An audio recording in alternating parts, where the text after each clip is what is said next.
Hi, everybody. Good day and welcome to today's Cathedra webinar. We are joining you live on March 11th, and today you are tuning in for Understanding the Emergency Operations Center and Navigating Through Crisis. This is day one of a 4-day series this week, and your instructor is Dr. William R. Latchford, who is the president of Native Peacekeeper Consultant Group. My name is Brooke Warrington. I'm the Training and Development Specialist here at the Native Learning Center. We're also happy that you could join us for today's webinar. If you could follow along, please, while I read the disclaimer aloud. This webinar provides a summary of fundamental concepts, requirements, and/or procedures within the allotted 90 minutes. The material discussed does not illustrate all possible scenarios that could be applicable. We also have our copyright infringement law printed here. So just a friendly reminder that the webinar materials are protected by copyright, trademark, trade secret, and other intellectual property laws. We hope you're enjoying our new learning platform. We certainly are.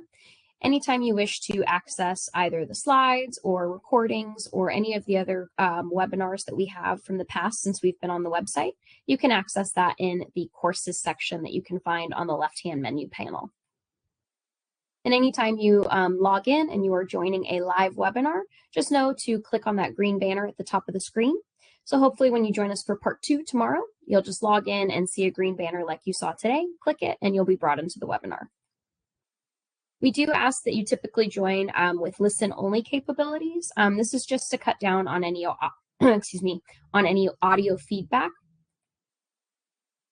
And if you join and you find that your sound or the mic that you have being used is not the correct device that you would like to use, you can go down to the bottom of your screen and click on that phone icon, and that'll bring up a list of your mic devices and your speakers, and you can select the correct one that you would want to be using. There are several ways to interact during today's webinar. If you have sent a comment or a question into the chat and you think we have missed you, you could go ahead and use that hand icon to raise your hand and draw our attention to it. I had mentioned the chat. We do have a public chat available. You just click on that little box that says send message to public chat, type in what you would like to say, and then hit enter, or you can click on that paper airplane icon and that'll send it in. I have included a link to today's presentation slides in the chat, but I'm going to copy and paste that for you again. There we go. And then there are more helpful links in that shared notes section. As we get going today, before I hand it off to our instructor, if you could just take a moment to let us know your name, where you're joining us from, your work or your role in Indian country that brought you to today's webinar, and your tribal affiliation if you have one.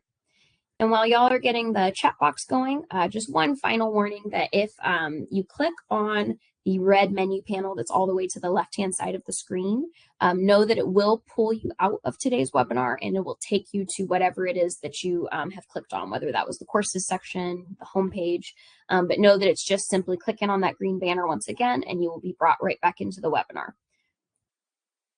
All right, folks, it is with great pleasure that I introduce your webinar instructor for today, Dr. William Latchford. And Will, I'm going to hand it off to you now. You are presenter.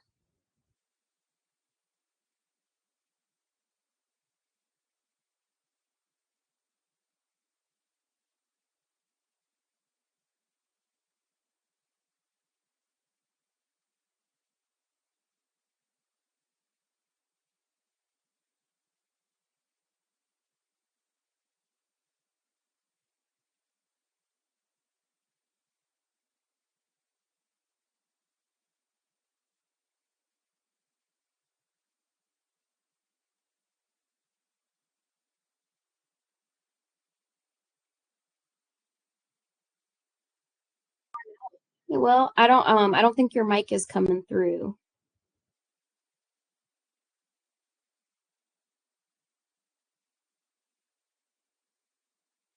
No, not yet. Not hearing anything just yet.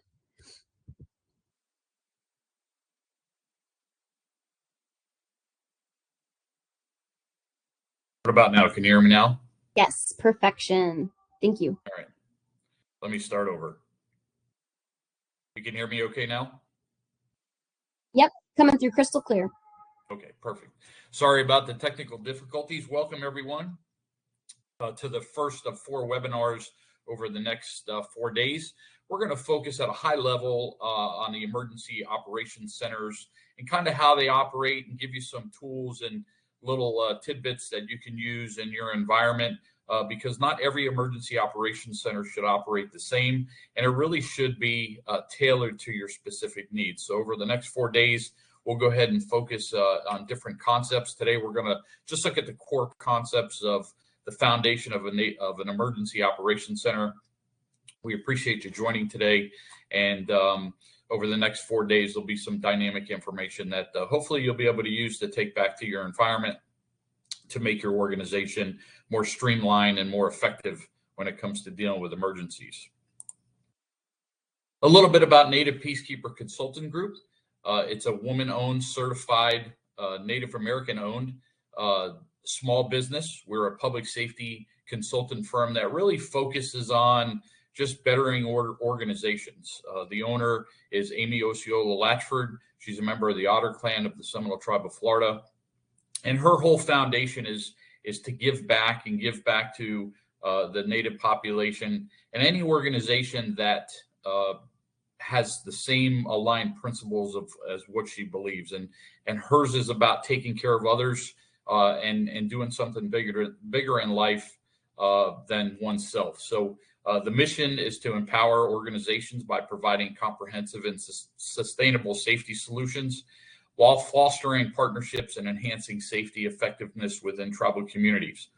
So Native Peacekeeper Consultant Group has a variety of services that we provide, from program development, community partnership, public safety planning. We'll assist in writing policies, conduct research, and just overall look at programs to make sure your organization is running effectively and being fiscally responsible and carrying out the expectations of the community. So on behalf of Native Peacekeeper Consultant Group, thank you for allowing us to present to you today.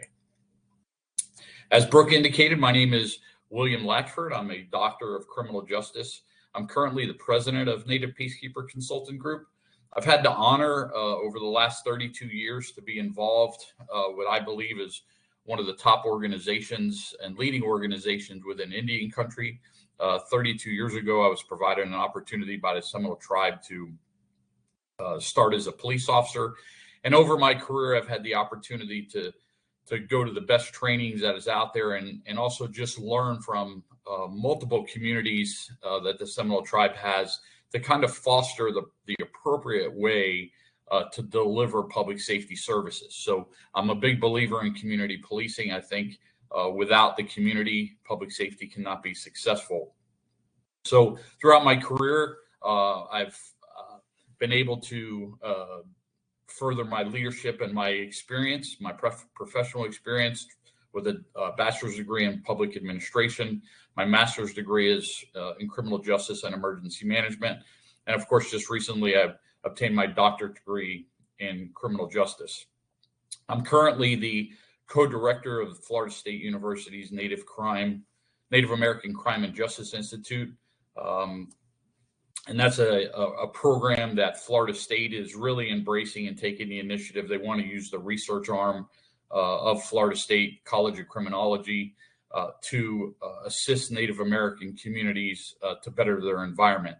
So that research arm is an opportunity for tribes to tap into, to use research to enhance their service delivery, create policies, and have really policies driven by factual research instead of just assumptions or rumors. So I'm very proud and honored to be a part of that organization. A little bit about our training today. This is a disclaimer we put in all our training. The content presented in this training is designed to provide comprehensive, up-to-date information and guidance. In the event that any information or advice shared here appears to contradict your organization's policies and procedures, please defer to your organization's official guidelines and protocols. Your adherence to your internal policies and procedures is paramount for organizational and professional success. The bottom line, how we view things at Native Peacekeeper Consulting Group, is that we're here to assist you, but if there is a contradiction, we want you to follow your policies your organization takes the time to develop policies and procedures to protect them and protect your organization and protect your sovereignty. So it's important to us that if you do hear any contradictions during this training, that you defer and go back to your leadership to get further clarification, so you're in line with your expectation as an employee of your organization. For over the next just less than 90 minutes, we're going to go over the course objectives here. In this webinar, we're going to look at defining what an EOC, Emergency Operations Center, is, the purpose and function of it is. We're going to try and understand the fundamental role of an EOC. We're going to evaluate and understand the difference between an Emergency Operations Center and an Incident Command structure relationship. We're going to learn how EOCs and ICS really work together, and one cannot be successful without the other. We're going to evaluate and identify key EOC components that can be utilized within the EOC structure. Again, this is to recognize the layout, and not every layout or element of an EOC is going to be the same. I'm a big believer that we can share information across organizations, but we should never cookie cutter it to be exact. Just because it's working in one area does not mean it's going to work in another area. So each organization is special, every community is special, and we should take the time as leaders, especially in an emergency operations center, to build a good core foundation with emergency operations that fit and match the needs of our community, not necessarily what somebody else is doing. And the fourth thing we're going to go over, we're going to recognize the difference between some of the EOC models that are out there, and try to understand some of the organizational approaches within an EOC. So let's start out this afternoon is really defining what an emergency operations center is. And to its core, an emergency operations center is basically the central command and control facility.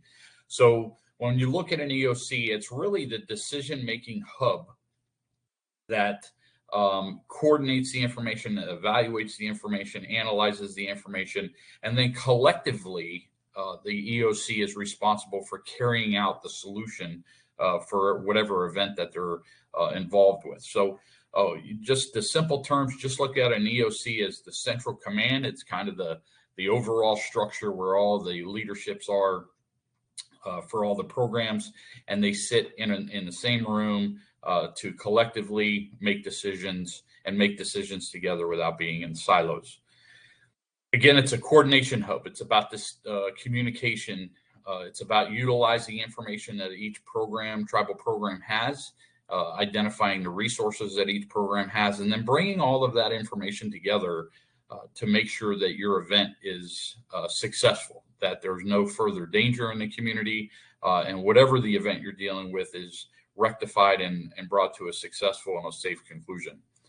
The biggest piece I can pass along for an emergency operations center is making decisions. It is the job of the EOC to support strategic decision making, and that's where we sit down in the EOC, we coordinate with other programs, and we have to make decisions. We might not necessarily agree on everything when we're in the room. However, it's a decision-making process. That's what an EOC is. The worst thing an emergency operations center can do is have everybody in a room and having the failure of making decisions. So decision-making is at the core of every emergency operations center. When we look at some of the functions of an EOC, it's all about situational awareness. The EOC's job, when we look at a tribal EOC, for example, is you have all these programs that tribes have that should be in the room, and each one has a specialty. It has a technical expertise from public safety, law enforcement, fire rescue, emergency management, to tribal housing, to tribal public works, to recreation, to education. Every one of these programs are the subject matter experts, and they have to have the situational awareness to gather and analyze information in their scope of what their responsibilities are. So, for example, in Florida, there's hurricanes that come through Florida, and they can come from the east or west coast, and the tribe's education department has to have a pulse on what students that the tribe has that are in schools, that are in college, where are they at, what's their plan, where are they going to be located at, so we have a pulse and keep the children safe. So that's just one example of many, but every tribal program is to make sure from their EOC function that they have that capability of gathering and analyzing information for situational awareness. Another function within the EOC is resource management. Across every tribe and every government, there's an allocation of resources that can be tapped into. This is the time we don't want to be in silos. When an EOC is activated, you want to make sure that you understand that there's a resource management function, that all the tribe's assets can be maximized and utilized to make sure the event is successful and it's used for the right conditions and the right purpose. Communication is another function within the EOC. It's all about talking to each other. As leaders and on an everyday basis, it's very easy to lead or just kind of hang out every day when nothing's happening. But when an emergency is going on, you're in the emergency operations center, that really tests how you communicate. So it's important for everybody, not just leaders, all the way down to your lowest level program employee. It's important to ensure that communication is always at the highest level, that we communicate, we're always practicing communicating, we're talking to each other. And when we do have those disagreements, which is fine, and it's okay to disagree because that's when we learn, that's when we kind of grow as individuals, that we know how to progress through that conflict resolution through our communication. So it's important that we understand from an EOC function that communication is very important, and it's a key element that we have to ensure success for the operation. Planning is another area of an EOC function.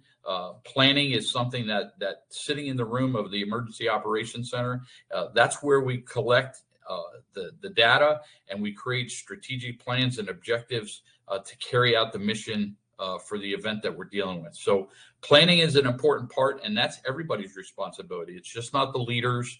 It's just not the lower level. It's everybody's responsibility to ensure that we're maximizing planning to take care of whatever event that we're happening. And when you're in the EOC, that's very important to understand that one of your functions in there is planning. So these four areas: situational awareness, resource management, communication, and planning. If you can master these four areas, when you're in an EOC, you're going to have a pretty dynamic EOC. If just not you, but everybody in EOC, if they look at these four areas and kind of fine tune to make these four areas practice till they're permanent, not till they're perfect, because we're never going to be perfect, but practice till you're permanent. And if you can master these till they become permanent, then your EOC function is going to be very dynamic. You're going to be very impressive dealing with an operation, and you're going to get back to some sort of normalcy faster than usual, and you're going to be on the right track to serve your community. So let's look at the difference between an EOC, which is an Emergency Operations Center, and Incident Command. An EOC is traditionally inside a structure. It's inside a building where you have all the programs isolated in one area. And you have those functions that we talked about earlier, kind of transcribing through all the programs. An incident command, which is also known as ICS, is usually the on-scene command. So as you can see in this picture, you may have a fire going on in a structure. Well, the fire department and public safety is going to set up an incident command post on scene so they can make decision and make rapid decisions based on the emergency's imminent threat to the environment. And they're going to take that information and use it as on-scene management. So you have an EOC, which is the strategic overview of the entire operation. And then you have the ICS, which is the on-scene management of the operation. Two different functions, two different responsibilities. However, they work together to provide resources to each other. It's a dynamic relationship when we look at the EOC and the ICS. These two functions cannot be successful without the other. One area cannot be successful unless the other area is working in conjunction. The EOC, again, provides those resources support to the on-scene ICS, and the ICS provides real-time information back to the EOC for decision-making. So if you were going to look at a structure fire like in that picture, the EOC is in the position where they may be, the fire department incident commander may be asking for more assets to respond to help fight the fire. The EOC's job is to find out where those assets are and get them dispatched en route to the fire, so the incident commander can deploy them to solve whatever problems that are happening there. So it's in tandem to where both these functions at an EOC and an ICS, one cannot be successful without the other. So it's important that they don't work in silos. It's important that if it's housing in the EOC or the fire department in the EOC, it doesn't have to be public safety to have an incident command. Housing can have an incident command, and all that is that's the program that's in charge of whatever event is happening. It could be a community event, it could be a crisis. The incident command on scene are the people that are in charge of the environment that's going to bring some closure to whatever event's happening. So they cannot work in a silo, and I stress that, and I continue to work. And you'll hear me communicate the word silo is because I think sometimes we fall into the trap of individual programs, and we cannot do our job as individuals. It always has to be a team effort. We have to work together to ensure that the community is safe, the community is taken care of, and it can respond to get back on its feet in some sort of normalcy as soon as we can. Some key components to the physical layout. Now, I'll stress to you that a lot of times it's easier to copy what somebody else is doing. I would kind of recommend to look at what everybody else is doing, but make it your tribe friendly, make it your organization friendly. So when we look at the layouts, you want to make sure that there's a command area within your EOC, and that's for your decision makers. You want to have a spot where the decision makers can collaborate, they can go sit down and talk about issues, and they can talk candidly about issues so they can come to a strategic decision making.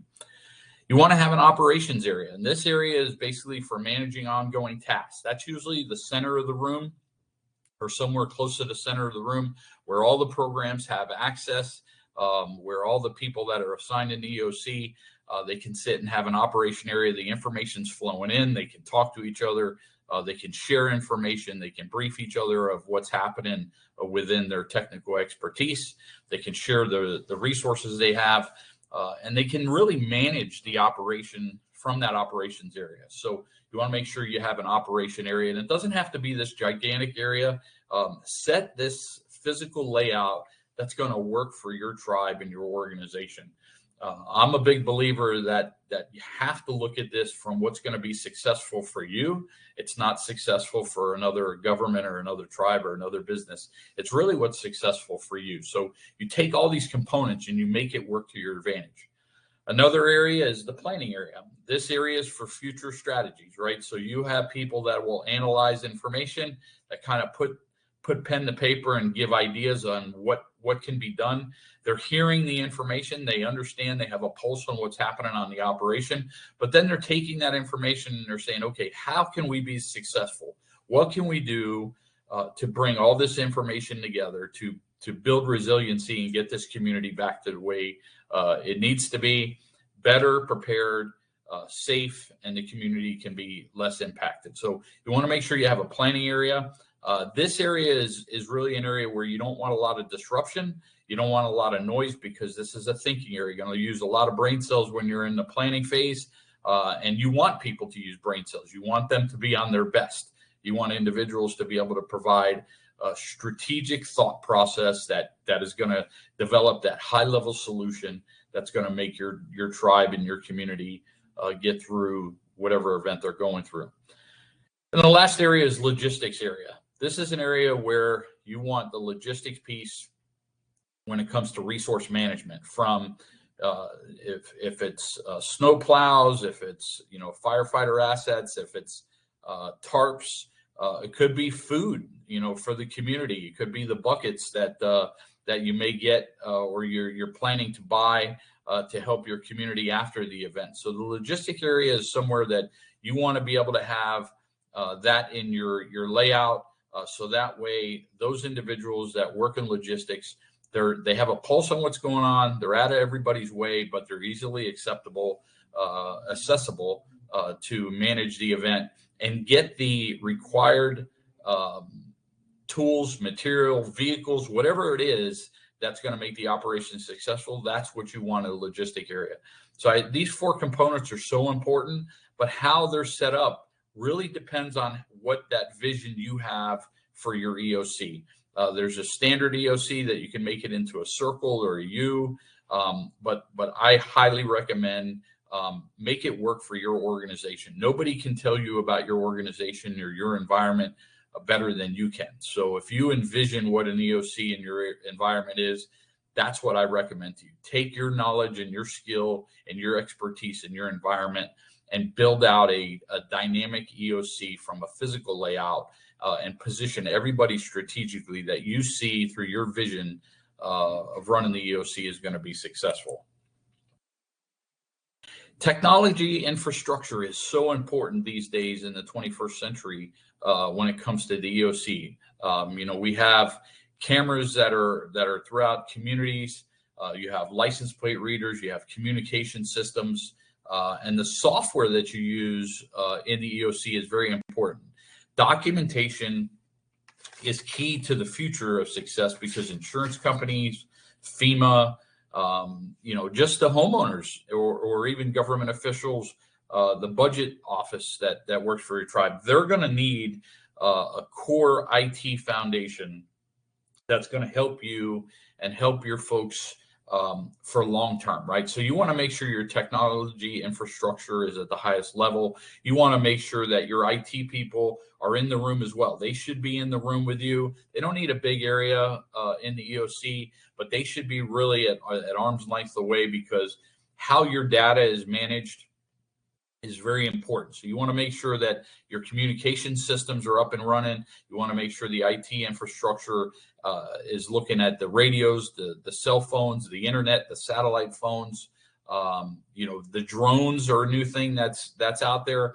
So you want to make sure that all of those technology pieces are working, and your IT people need to be at the table or in the room to make sure they have a finger on the pulse of your technology to make sure it's always working. And if it goes down, they need to be able to respond right away. Again, data management is important. The software that you use in your EOC is really information that if you have to recreate the event, that's what you're going to use your data management for. You want that software that everybody puts notes into, that tracks all the events and all the tasks that come up. You want to be able to take all that information when your event's done and recreate the event. If you're ever audited, that's what you want to use that for. Lessons learned, that's what you want to use that for. So data management is very important. When you're in the room, you want to set the room up to where you have visibility of the news that's happening around you, maybe put up social media on big screens. So you want to have large screens inside your facility, inside your room for situational awareness purposes. Not just one, as many TVs and information you can get on the walls or on stands is going to be beneficial for you, especially if you have multiple locations. And through those locations, you have multitask going on. You'll be able to understand what's happening throughout your environment. Here in Florida, the tribes have multiple locations throughout Florida, up to 10 on one of the tribes. And through that aspect, there's different media. There's different TV stations and different information coming out. So we set an EOC up to where we had TVs and we had satellite TV and cable TV to where we were able to sit in a room at one location, but half the state of Florida where the other reservations are, we're able to watch what's going on up there. We're able to watch cameras. We're able to watch the news. We're able to get live data that comes from that specific area. So you want to make sure that you have the ability to have large screen TVs or monitors in the room and to keep a pulse on situational awareness.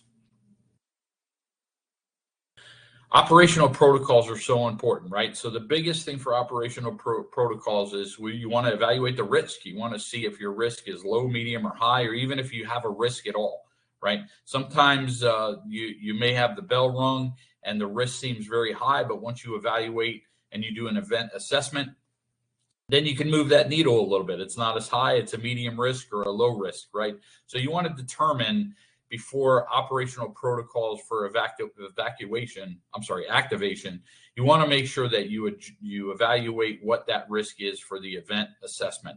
Determine the level of activation. And there's different components. So I'll stress to you, my always view of this process is don't get so caught up in all the acronyms. Don't get so caught up in, the phraseology of things, right? Focus on what's going to work for your tribe and implement what's going to work for your tribe. There's a lot of acronyms when we look at emergency operations centers, just the EOC versus ICS. And some people just aren't good with acronyms. What I would tell you, keep it simple, right? So when you're looking at an event assessment and you have to activate your EOC, you want to make sure that you're doing it what's in the best interest of your tribe, and that everybody will understand that notification process. You want to make sure that through that activation, whatever your level of activation, if it's 1, 2, or 3, or partial evacuation, whatever your terminology is, you want to make sure that your notification of key personnel is on point. You want to make sure that process is already in place before the event already takes place. So all you have to do is open your book or open your computer and go right to your notification process, and that will assist you to ensure you're notifying the right personnel. Again, an EOC activation, you want to initiate that, and that's really to start the overall operation of the event, right? So when you activate an EOC, that's really bringing everybody together to say, okay, we're coming in a room together, and it's all our responsibilities to carry our weight within our technical expertise in the best interest and the overall best interest of the community and the tribe that we serve.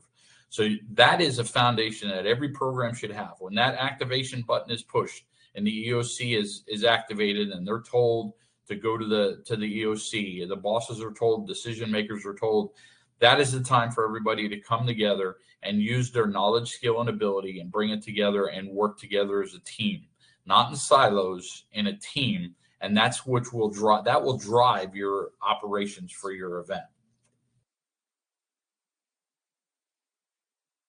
When you look at information flow within the EOC, it's very important just to recognize kind of the process, right? So field reports, that's data that's going to come from the scene. So it's important that that information of field reports is pushed up to the EOC. That provides the opportunity for the EOC to analyze the information. So if you're on a fire scene, the fire department is communicating back to the EOC, to their representatives at the EOC to say, okay, this is the level of fire. This is what's happening. These are the number of injuries. This is the circumstances of what's going on here on the scene.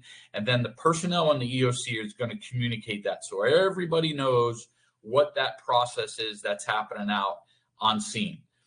The EOC, once they get that information, that's when the information is going to be analyzed. So they're going to analyze the information in the EOC. That's where you're going to be in the operation area. That's where the command area is going to play. The planning area is going to be in full effect. And then the logistic area is going to be in effect. So those 4 areas we talked about earlier are going to come together and start doing what their responsibilities are. They're going to talk about what type of assets are needed at the fire department. At the scene for the fire department. They're going to talk about what operations need to be done to help the incident commander get that fire situation under control, right? The leaders in the command area are going to decide what direction and what advice they're going to give and direction they're going to give the ICS to move forward and to ensure that operation is successful, right? That's the decision-making process, and it's all going to be strategic through those 4 areas. And then the final, once everything's done, then the information is going to be pushed down to the ICS, and that's where the orders of the field are going to come in. Knowing that all that information started from field reports sent back to the EOC then putting together all the information from planning, from logistics, from operations, and then from the overall leadership, and the strategic decision was brought together to be pushed back down to the ICS to say, okay, here's the direction we're going to go implement this. So you have it all working together in one, and it's all based on information that's sent up from the actual incident scene. So it's very important. And this whole process, it's very important that the ones that are communicating the information, that are communicating accurately, the information is very strategically provided. So decisions can be made based on facts, not on assumptions, not on rumors, but they have to be made on facts to make sure the event is as successful as it can be. Let's take a moment to look at the resource allocation process, right? So we're going to look at the needs assessment when we're in the EOC. We're going to assess what type of resources that we have. Now, before the EOC is activated, in all of your all hazard plans and your emergency plans, you should already know, at least have the foundation of what resources you have that are at your fingertips, right? You may not know exactly and be able to say, I have 15 trucks and 4 bulldozers, but you know that you have trucks, you have bulldozers, but you may not know that exact. Well, once the event is taking place, you're going to need to know that information. So having that information together at least somewhere where you can go to it and you can put your finger on exactly what you got is very important. So you want to know and make sure that you assess what your resource requirements are and identify what those needs are, right? Then you want to know where all those resources are located, right? Like most tribal governments, there's not one-stop shop where you have a piece of land where you have all these resources. They're spread out because on an everyday basis, they're being used for the purposes of just the everyday operations, right? Well, now you're in an event, you're in an emergency where those resources have to be utilized. So you want to know where those resources are. You want to know the availability of those assets, where they're at, how long it's going to take them to get to a scene. Are they functioning? Are they working? You may have 15 trucks, but out of those 15 trucks, 4 of them may be in the dealership getting worked on. All that information you need to have at your fingertips so you can make the right decision at the end of the day. And then what you're going to do is, once you know exactly what your needs are, you know where your resources are, and you know how long it's going to take to get them to where they need to go, you're going to send them. You're going to dispatch them. You're going to send those resources to the scene to help facilitate and have that scene management with those resources.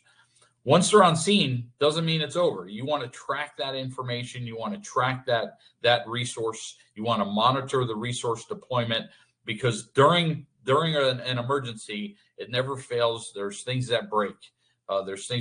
They go down. There's parts that need to be replaced. So you want to make sure that you continuously track all your resources from the start of the operation all the way to the end of the operation. And then at the end of the operation, it's still not over, because you need those resources for an everyday basis. So now you're going to ramp up that process to get your resources fixed if they do run into a problem where they're damaged or broke. So when you look at the resource allocation, it's not a one-stop shop. You just don't say, okay, let me send and forget it. You have to track it all the way through to make sure it comes back to the center point so it can be used on an everyday basis once you come back to normalcy, that you fought through the resilience, and now you're going to use that resource back to its normal capability on your daily operation. Some of the communication strategies is really the key foundation for any EOC. We want to look at the communication structure on multiple levels, right? The communication structure internally from the tribal government or tribal housing standpoint. You want to look at those lines of communication that where does it start from? It starts in your program. Once everybody goes to the EOC, then how is that communication happening? So you want to draw out flow charts of your communication. One of the things that I found throughout my career is sit down with a pen and paper and just draw out the process flow. Sometimes the crisis is moving so fast for us.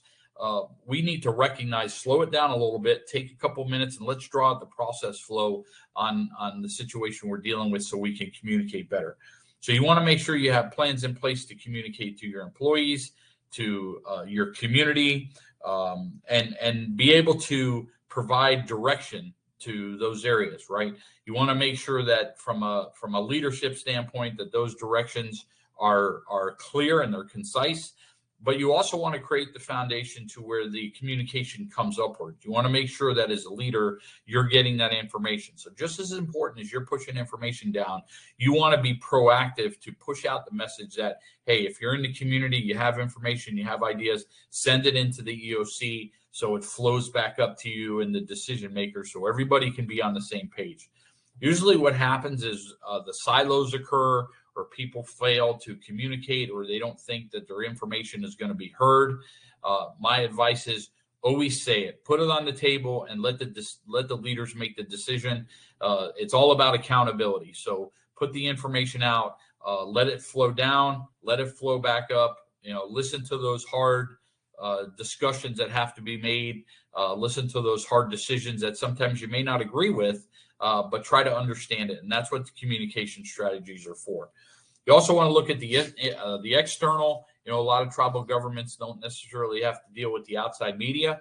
However, you have to deal with the internet, right? The social media platforms are just as active as the news channels or the newspapers. So you want to make sure your communication is for external is very important. So you want to make sure that communication is acknowledged. Everybody knows what the process is. Everybody knows who's going to release information, whose responsibility is. So you don't have 15 different people telling 15 different stories. You want one unified front of factual, transparent information, right? Even if sometimes it's bad, if people understand how bad it is, it's easier for them to understand and easier to work with. So you want to be transparent, you want to be factual, and to communicate the information out to the public. Now, there's a couple of different EOC organization models. So as I talked about earlier, is that you have to set this up what's going to work for you. So at the Seminole Tribe, one of the things that we did over my career is we had one main EOC, right? It was functioning. We had one main EOC on one reservation.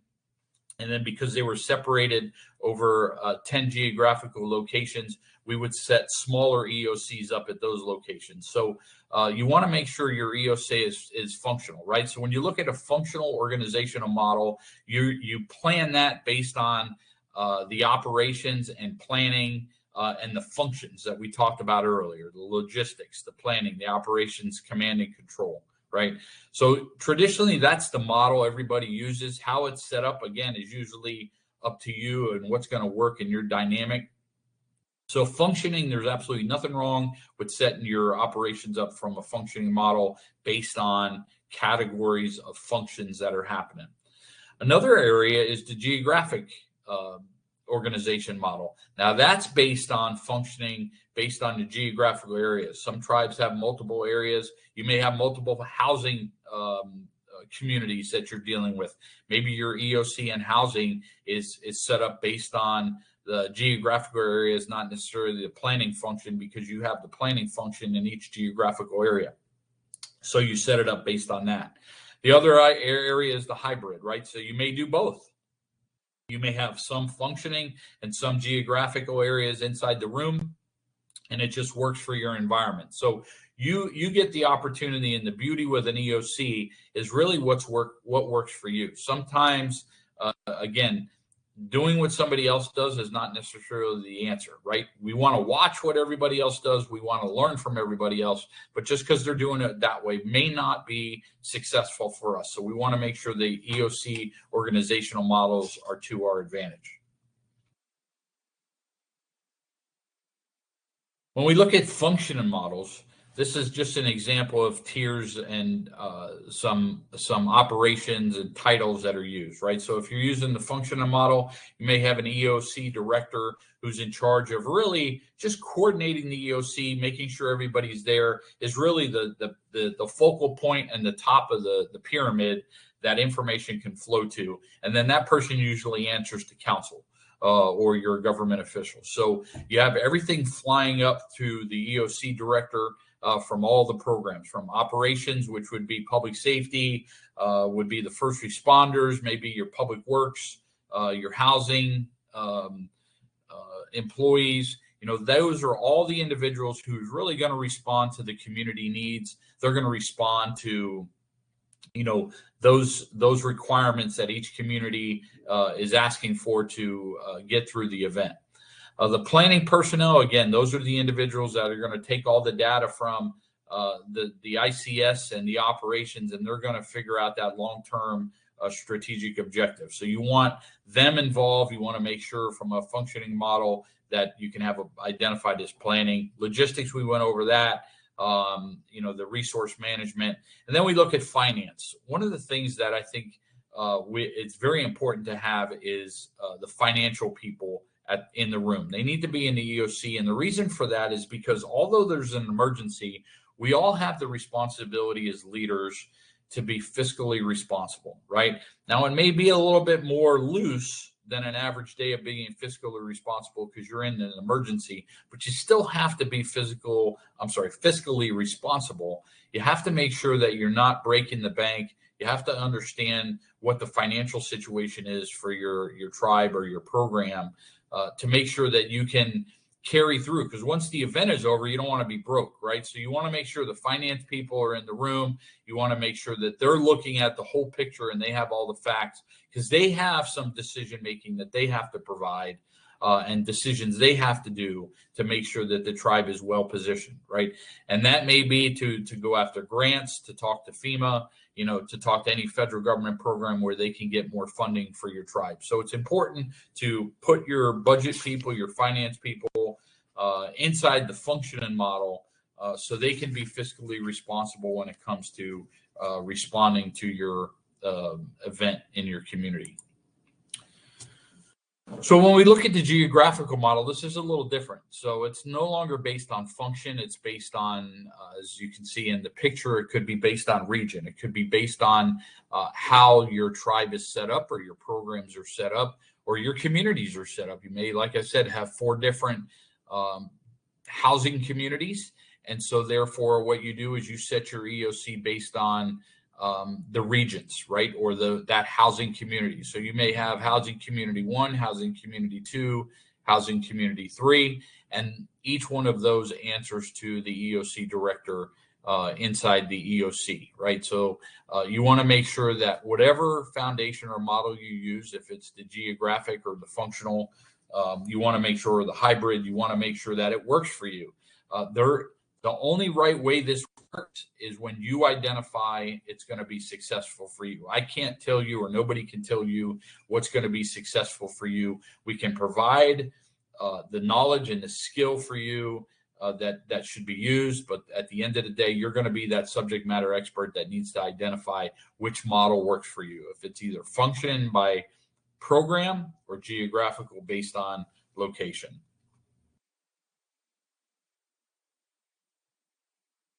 Tina has her hand raised. Yes, Tina.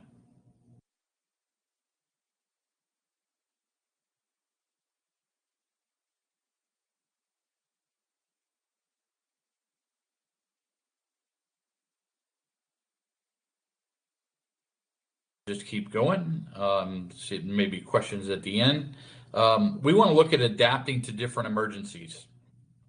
In an EOC, it's a fluid process, right? So you have different emergencies that come across from natural disasters. Could be wildfires, hurricanes, earthquakes, floods.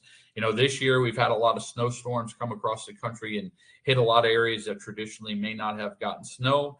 And then there's areas that traditionally get snow and they're getting high flow or process of snow. So we want to make sure we continue to evaluate the natural disasters and we adapt to those emergencies. And then there's human caused, right? So we have terrorists, industrial accidents, and that may not be a one-off, right? A terrorism event occurs. We're always looking at different things to see if there's something coming behind it, right? So we want to be able to adapt to the situation, regardless if it's human caused or natural disaster or human caused. And we want to be ready for either one. We want to make sure we're open to it and we understand and we can compartmentalize in our thought process which direction we should go depending on if it's a natural disaster or human caused. We just need to be ready. When you look at an EOC, I think it's very important, and I understand the sensitivity of it, but I think it's very important to have jurisdictions in your EOC. So if you're a tribe and you're able to create that relationship with tribes in your area or around your location, it's important for you to have your local or your county or other tribal or even state representatives inside your EOC, or vice versa. Put your staff inside their EOC so you have a pulse of what's going on everywhere, right?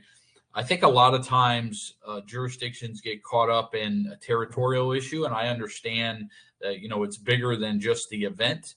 But what I would suggest and recommend that if you can find those avenues to create those relationships, even for event purposes, that you have those jurisdictions inside your EOC with you.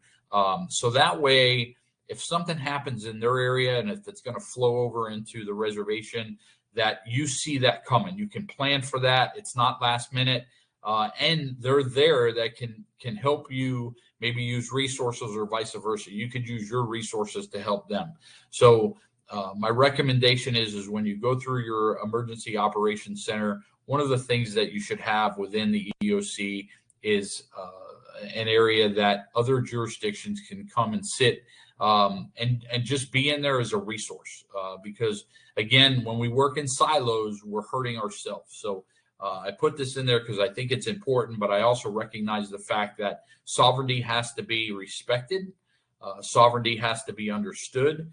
And that's everybody's responsibility to not take advantage of the situation. It's all about making sure the community is safe and getting that event taken care of and getting the community back to where they need to be and stronger and resilient moving forward.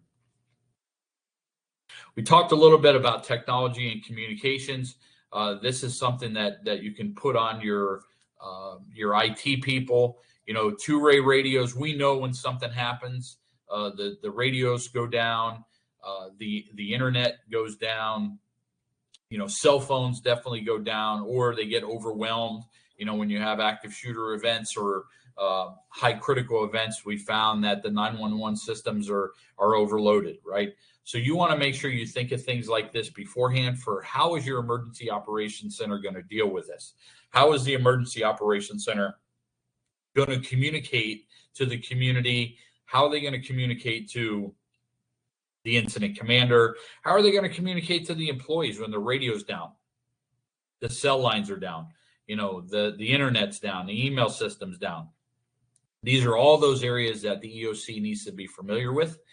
They need to make sure that through the process of satellite phones, that's something that is important, that you can get satellite phones.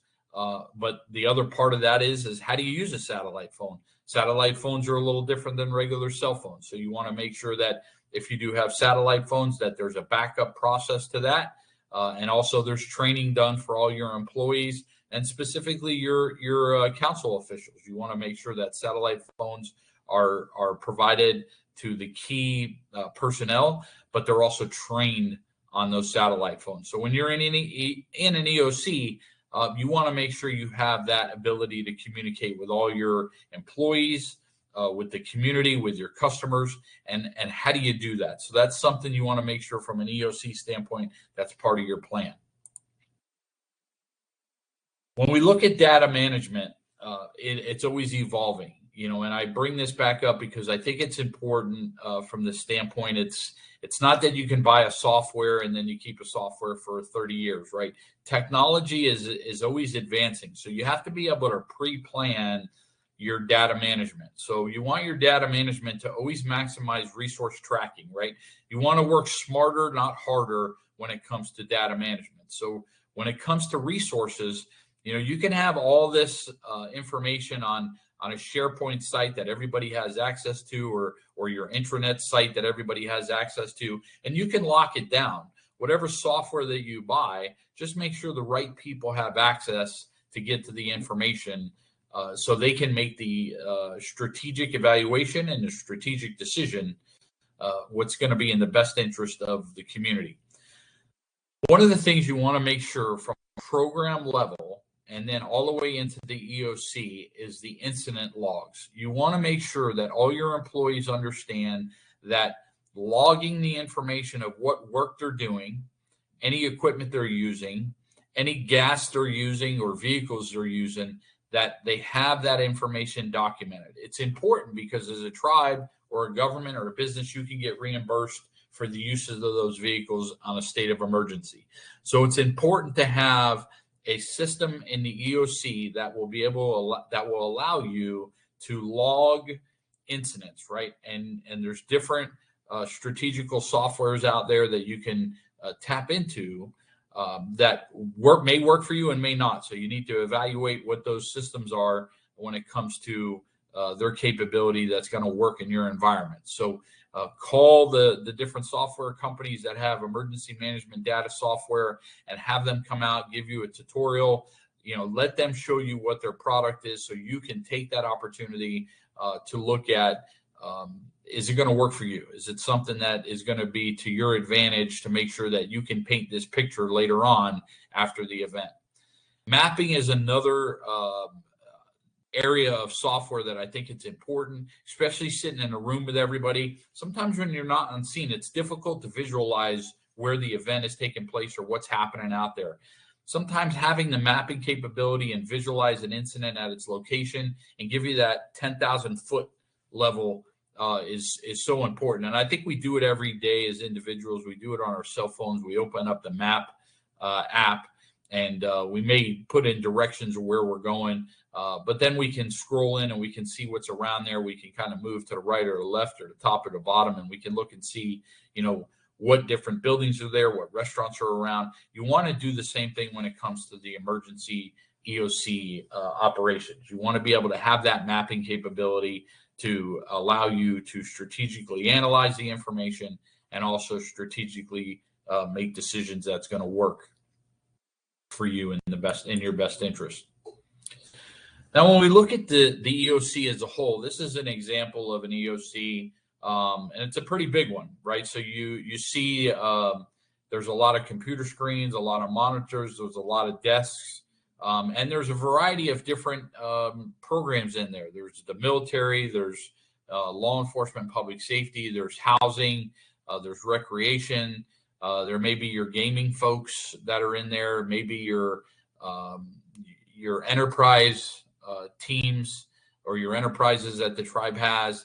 All these individuals are in the room, and you may not think that you'll ever have to deal with them, but the reality is when a emergency is going on, it's important that everybody kind of knows what's going on. Everybody's on the same page in case the event takes a creep towards their direction, right? So you may have a wildfire that's moving to the north, and a business or enterprise to the tribe is to the south, and they may think, it's not coming towards us, it's going north. Well, the reality is one shift of the wind, that fire is going to come south, and now that business is right in the pathway of the fire. So what you want to do is you want to make sure when you set your EOC, set it up, you want to make sure that it's set up in a way that everybody can see the entire environment. So as you can see in this, has a lot of TVs. This is a bigger EOC, but you could scale it down. You could put the TVs up there that people can kind of look up and they can see what the important stuff are that's on the screen. If you're the EOC director, you have the ability to kind of write the script on what goes up on the screen to keep everybody engaged, right? So you want to have those large monitors. You want to make sure that from the standpoint of large monitors, that it kind of describes the situation that's happening, right? You don't want an EOC that has a map up there and then on one TV you have a baseball game going on, or you have a soap opera happening, right? So you want it professional. You want to make sure people have the eye on the ball, and you want to make sure that through that process that they have access to that information, right? As far as individual workstations, you want to have them labeled. You want to make sure that everybody has the map of where all those stations are, right? So if the police are in the front and housing's in the middle, you want to know where that housing desk is, and housing, you want to know where the police desk is in case you have to get up and go talk to the police representative or vice versa. You also want to make sure that you have the phone directory. It's very important that you have that communication internally, because you're going to talk to each other on the phone. You may be in the same room, but there's so many people in the room that you don't have the ability at sometimes just to yell across the room. So you pick up the phone. You want to make sure that through those individual workstations that you have the phone numbers, you have the phone directory or the extension numbers that'll allow you to communicate with the people that are in the room, but not by screaming or yelling at anyone. Let me just go back to this slide right here, which I think is very important that I failed to mention to you, is that whatever software you pick, it's so important to ensure that the software does not run your operation.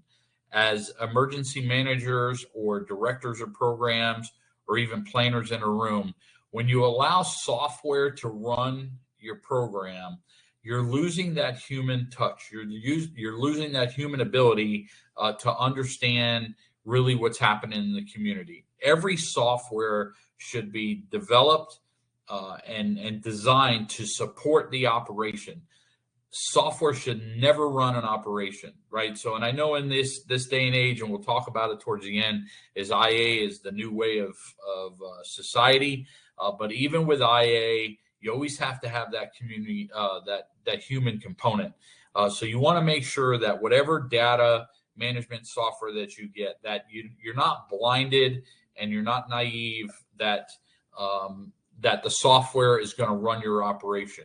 You are the leader. You're the human. You're the one who is the technical expert and the professional that should be running the operation. And the software is a tool that you can use to your advantage. So just kind of remember that. Sometimes we lose that focus and we allow the software to kind of control what we're doing. And that's just something we always have to keep a pulse on. You know, software does control our lives to a point. From just a general standpoint, we want to make sure that doesn't get overwhelmed and doesn't go too far when an operation, because we really could hurt the operation if you let a software run the decision making and you remove the human component of it. So when we look at an emergency operations center, we want to make sure that we train before the event happens. So you want to do live scale training when it comes to the emergency operations center to teach individuals that are going to be working in there what their skill development is going to be. It's very important to start at the bottom of the framework and then build it up. So training and providing exercises during the training, not just not one exercise to say, okay, we did it, now you should know your responsibility. It's got to be muscle memory. You want to make sure that the right people are in the right space when it comes to the EOC, and then they're trained on it, and they're trained over and over, so it becomes second nature to them, right? You want them to understand what their role is. You want them comfortable. You want them to understand what their objectives are, and a one-off is not going to do that, right? You just don't want to throw somebody to the wolves and say, all right, go to the EOC, you're working in the EOC, because they're really not going to understand the entire process. So you want to make sure that you train, you get all the programs together and you train multiple times and you keep it at the forefront. You should be training throughout the year. You should be doing individual exercises. You should be doing team exercises, coordinating those practices. And when you get the EOC training, then you also train with the ICS. So then you do a full-scale exercise that will simulate the EOC deployment and activation versus the ICS deployment and activation. And you do that full-scale exercise, not just once, continuously do it. Move it around, throw the scenario in different directions, you know, to get people to think, to get people to realize that when an emergency happens, you just can't pick a book up and the answer is going to be there. You're the subject matter expert. That has to be the one the tribe is depending on, the community is depending on. And as a tribal employee, we want them prepared. We want our tribal employees prepared. We want our programs prepared. And how do we do that? We train. And we continuously train. We slow down the crisis that we may be in every day. Let's get the employees the opportunity to be comfortable when that EOC is activated and what their responsibilities are going to be. When we look at EOC security, it's very important. A lot of times there's an expectation where individuals think, well, I could just go in there, you know, it's just information flowing. I'm part of the community, or I'm part of the another program. Well, the reality is only certain people should be allowed in the EOC, and those are your decision makers. Those are your fact finders, the ones that are going to be planning, the logistics people, your top leadership of government or programs. So in your EOC, you want a couple of things. You want to make sure that you have physical security. You want logs taken. You want to make sure that there's a controlled access. You want people to take logs when they come in and when they leave. You want to make sure that there's some control access for individuals coming and going, because it's really a structured environment. You don't want any disruption. You don't want people just coming in there and hanging out and talking about what's going to happen on the weekend and stuff like that. You want people in the EOC that are only supposed to be there.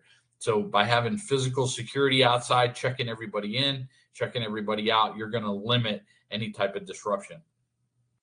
The other part is cybersecurity. You know, you want to make sure that you know, you don't want to violate anybody's privacy, but you want to make sure that you may have cameras in there. You know, you want to make sure that you can, again, paint the picture later on to show the great work that you're doing to protect your community, but also acknowledge the fact that some things can be better. So sometimes we need that visual expectation where we can take it from a film to replay what we did. You know, sports analogies are famous for that.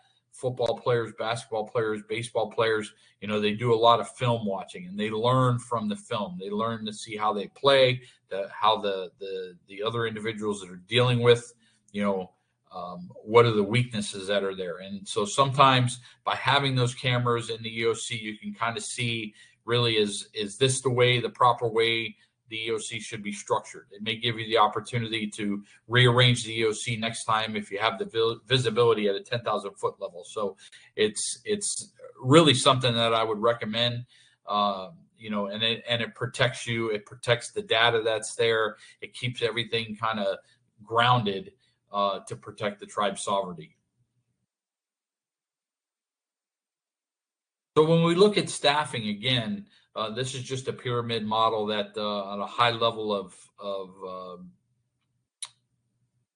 titles that I put in the PowerPoint, but you want to break these down a little bit because it could go a little bit further down. You know, an EOC director, you want to make sure that whoever your person is designed for that, it may be the emergency manager, it may be the public safety director, it could be the EOC director. It doesn't necessarily have to be the emergency manager. It could be your top political official.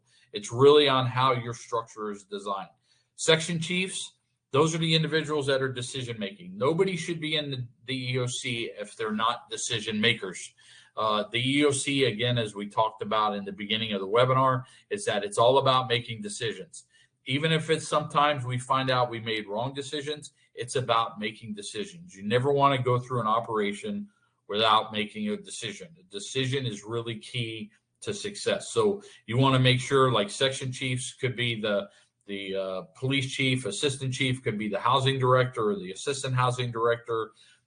Do not put a low-level individual in there and expect them to make decisions on the overall organization. You want to make sure whoever's in there is making decisions.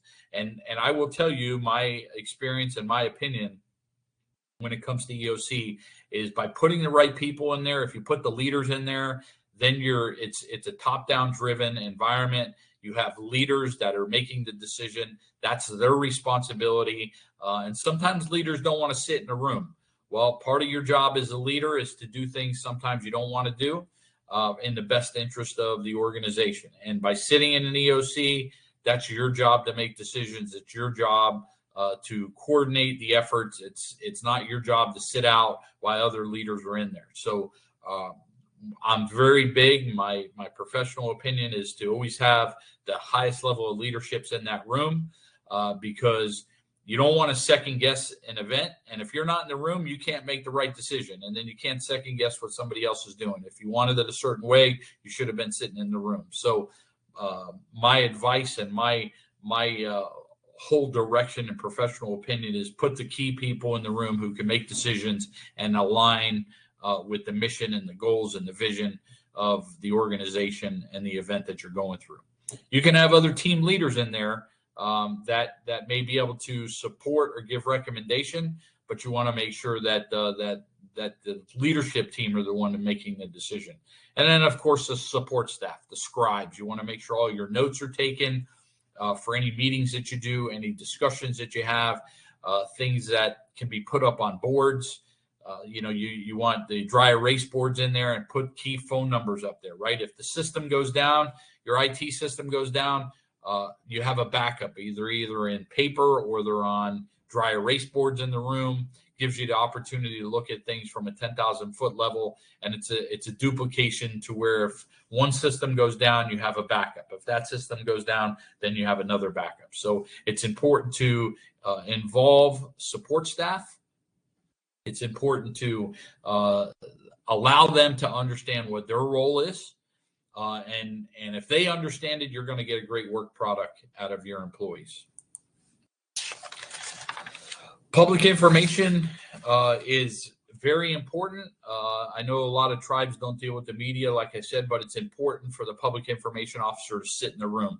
If their job is to craft the marketing piece for the community, it's important they understand decisions that were made. It's important to understand why the decision was made, so they can formulate the official statement to the community, to employees, or write the script for whoever's going to be releasing the information. So it's important to always have that public information officer or whoever your communication officer is in the room. Another piece is social media. A lot of times we throw things on social media, and it may not be in the best interest to word something a certain way.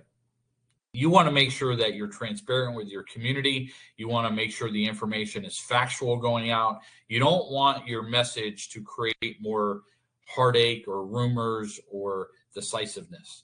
So you want to make sure your public information officer is dialed in to the information so they can script a transparent article that can be put out if you use social media to the community. So when we look at the EOC, there's an area of planning, right? So we get to a point where the incident happened and now we have to start to recover, right? So recovery planning is very important. We look at the damage assessments that usually are done by housing, excuse me, usually done by housing employees and the workers that are out there on the front line.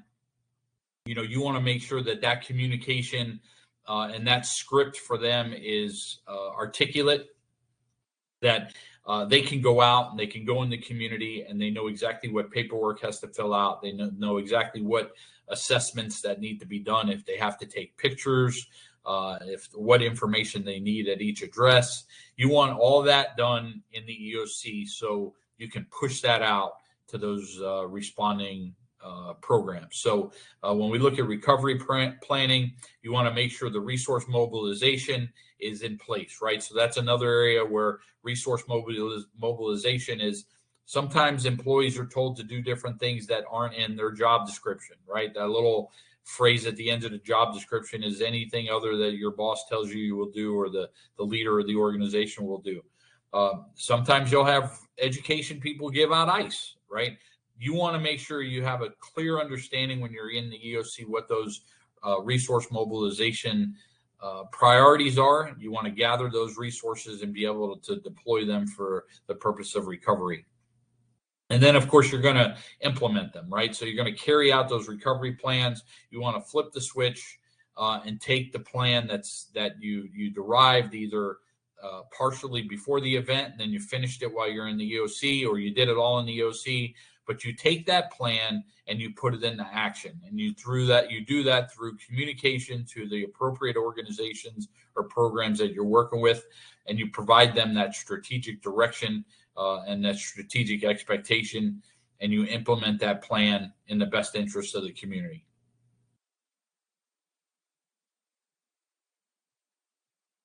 One of the things with an event sometimes, because we're in the crisis, we sometimes forget about the continuous improvement, right? So every event we should be looking at lessons learned. So when you're in the EOC, you should always take the opportunity to always have a little scribe sheet that lessons you can do better next time, or things that may not be in the plan that you can write down and go back and add them in the plan. So lessons learned are very important. You want to always identify the areas of improvement, right? You may have a all hazard plan that worked last year, but this year it may not be working as well, right? So you always want to keep those plans evolving. You want to make sure the policies are always evolving. So identifying those areas of improvement are so important. Plan updates, there's a different thought process on plan updates. What I would tell you is create a plan update that's going to work for you, right? If it's annually or quarterly or half the year or 6 months, you want to make sure that you're updating all your plans so it's evolving. Your plans are fluid documents. They shouldn't be stagnant, put on the shelf, and then when something happens, we pull the book off. Plans should always be reviewed, should always be trained on, should always be updated. It should some of the plans you want to take out because they don't apply anymore. So you want to make sure that those plans are always in place. I know some organizations go every 2 years updating their plan just because their book is so big. It takes them a while to go through it all. So you really have to look at what is in the best interest of you, what that time frame is going to be, but make sure you have an idea of when your plan should be updated and you're taking good strategic notes. So when that time comes, you then can go and update your plans and it's a seamless process. Again, training is so important. You want to make sure that training is always enhancing the knowledge, skills, and the ability of employees. The employees deserve to know what those expectations are when an event occurs. And the EOC has the responsibility to make sure that they train everybody so they understand the process flow of the Emergency Operations Center, what's expected of them, and also enhance their knowledge, skill, and ability. So you want to make sure that continuous training stays at the forefront of every program, right? Sometimes the housing department doesn't really need to know what the fire department's going to do. However, there's nothing wrong with having a high-level overview of what the fire department's going to do, or even be part of their training, right? So you want to work together with other programs, those programs that you may be working more closely with. Take the opportunity to train with them, to kind of become muscle memory, get to know what their policies are. Maybe not as the expert, but at least you have a foundation of what they're going to do. And that will help you when it comes to your decision making on the overall process of having an effective EOC, not just today, but in the future, right? So you want to enhance the knowledge, skill, and ability. And how do we do that? We challenge people. We do the training. We continuously challenge them. We put them in adverse situations, so they're challenged. And the objective is that they're going to grow. They're going to become better employees for you. They're going to develop skills that can provide a better opportunity that the community will benefit from. It's all about the community. And if you can make sure the employees are taken care of and trained up on the EOC process, your community will really be the ones that get the advantage. They will be the ones that reap the reward on a successful emergency operations center. When we look at future trends, there's two different areas that I see that are definitely impacting, that are upon us now, and I see them evolving even more. And that's the AI integration. Artificial intelligence for data analysis is so important. That's happening now. And it's a work in progress, right? Some of the AI stuff that's online and the platforms are not necessarily always accurate. However, it provides the framework that AI is definitely part of the future, right? So you have from an emergency operations center, you have the aspect of AI is going to impact that. How detailed it impacts it, you will have to be the one to gauge that integration. I think some of it can be very fruitful when it comes to integration from an AI standpoint. However, I always put the clause that AI is a software. AI is something that somebody sat down and wrote the software out. They wrote the script behind it, but you're the human, you're the expert in that field, and you should be complementing the AI process, and you should be the one making those final decisions and not a software. So again, the human element, in my professional opinion, always has to be the final decision maker. However, AI can assist you in developing plans. It can assist you in kind of creating a framework that you can evaluate, not just to believe 100%. You got to make sure whatever you use for AI, that it's tested and it's very valid in the process to ensure that it's going to take care of the community. The other area is drones. Drones to me are phenomenal. They're an opportunity to, especially in critical events, instead of sending humans in to get hurt and take that opportunity for them to get hurt, you can send a drone in to evaluate the environment, right? So in hurricanes, we got to the point where we were sending drones in. When it came to hurricanes, we could look at the community to see the flooding. We could see where the roads may be blocked. The power companies are using drones to where they can look at the power lines to see what was damaged. Instead of sending humans out there, take the chance where somebody gets hurt. We're doing things smarter, not harder, and we're protecting our employee base and kind of deploying them in the right direction. So drones are something that's on the horizon. The opportunity is there for you to get into drone programs through there's federal grants that are out there that you can utilize. And the power companies, I will tell you, you can partner with the power companies. They have drones. I know in Florida and in North Carolina, I believe they're using the drones, from a power standpoint, and you can piggyback on those areas with them to allow you to understand your environment. So drones are something that it's a real-time situational awareness. You get a live feedback, and you're keeping everybody safe. When we look at today's webinar and some of the key takeaways, it's important. The EOC importance is essential for coordinating an emergency response.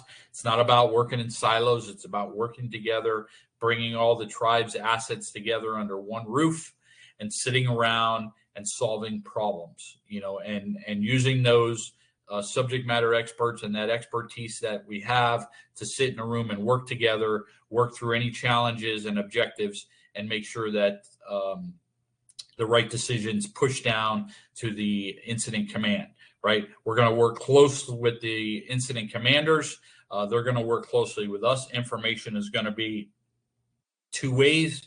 We're going to make sure that communication is strategic, it's transparent, it's accurate, and we're going to support each other's operation from an emergency operations center to the boots on the ground at the scene and the incident command.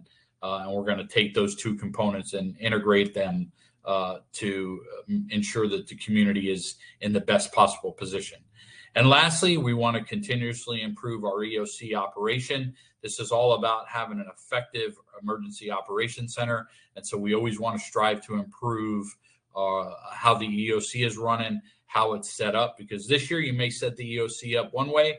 Next year, after evaluating, you may have a total change when it comes to your EOC. So you want to make sure that you're always looking and evolving, that you have the continuous improvement that is going to improve for the community, because that's really why we're all here. We're all here to make sure the community is put first. And those decisions should have the community's best interest first in mind. So we want to make sure that we always strive to improve our quality of work. All right, next step, I challenge all of you, when you get off the webinar today, go look at your EOC plans. If you're a community member and you don't know what the EOC plans are, go meet with your emergency management officials, your public safety officials, and just ask questions. See what their EOC process is to make sure you're comfortable with their process. See what you can do to assist in the process, right? You're in the community, it's your community, you're taking ownership of it, and you have the ability to be part of that, which I think really makes it a dynamic success when the community is involved and they take that ownership, because it really brings collaboration together from a tribal government standpoint. All the programs working together with the community, and we develop synergy. And that's really what it's about. It's the community, the government working together, the programs working together, create that synergy so the community is safe and we move forward together. And you can be part of the training exercises that are in your community. So if you don't have that open door with your public safety people or your other programs, go in and ask them, ask them that and show that initiative that you're an asset to them, for them being part of you being part of the environment. You're an asset to their success, and you want to be comfortable with their decision making and really their response, because that's really what it's about from an EOC standpoint. All right, I'll pause there for any questions.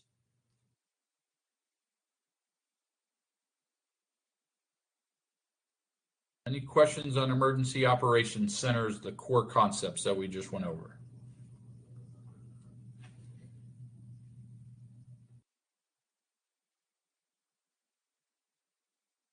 All right, hearing none, our contact information is here on the side. I believe Brooke put the webinar slides in the chat. So our contact information, if you have any questions or we can provide any assistance for you, please feel free to contact us. We're based in Fort Lauderdale, right off the outskirts of the Everglades. Our website there is on there for the services we provide. And on behalf of Native Peacekeeper Consultant Group, I thank you today for taking the time out of your busy day to go through this webinar. We have 3 more webinars that will just build on top of this one. And we hope that you are able to walk away today with just some nuggets that can make your environment better. So thank you. Please stay safe, and we hope to see you tomorrow. Brooke, I'll turn it over to you. All right. Thank you so much. That was a fantastic presentation, Dr. Latchford. And as he has said, this is just day 1 of a 4-day series. So we hope that you can come back for day 2, 3, and 4 this week.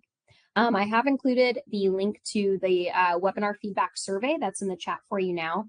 We'd really appreciate it if you took a minute or 2 to complete that for us. It lets us know what's working well, what we can improve upon for the future. And it is feedback that we share with our instructors as well. So it's helpful all around. Like we've said, the next webinar is going to be tomorrow, same time, same place. You'll just log into the new learning platform and you'll see that green banner up at the top of your screen, and that's how you'll join. It'll start at 2 p.m. Eastern, 1 p.m. Central, 12 p.m. Mountain, 11 a.m. Pacific, or 10 a.m. Alaska. And if you like our webinars, we hope that you can watch some of our recorded webinars.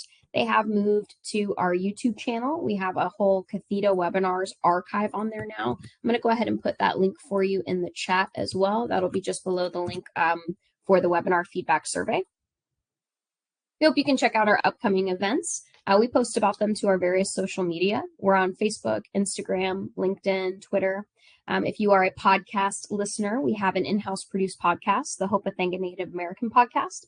You can catch that wherever you listen to your podcasts. And if you prefer to actually watch the interviews with our special guests, we post those recordings to our YouTube channel as well. All right, folks, that's it for me with the outro. I hope everybody has a fantastic rest of their day. As I said, please complete that webinar feedback survey for us. It's so helpful. And I'm going to be posting that link to today's presentation slides in the chat one more time as well for easy access. But I'm going to go ahead and shut down the recording.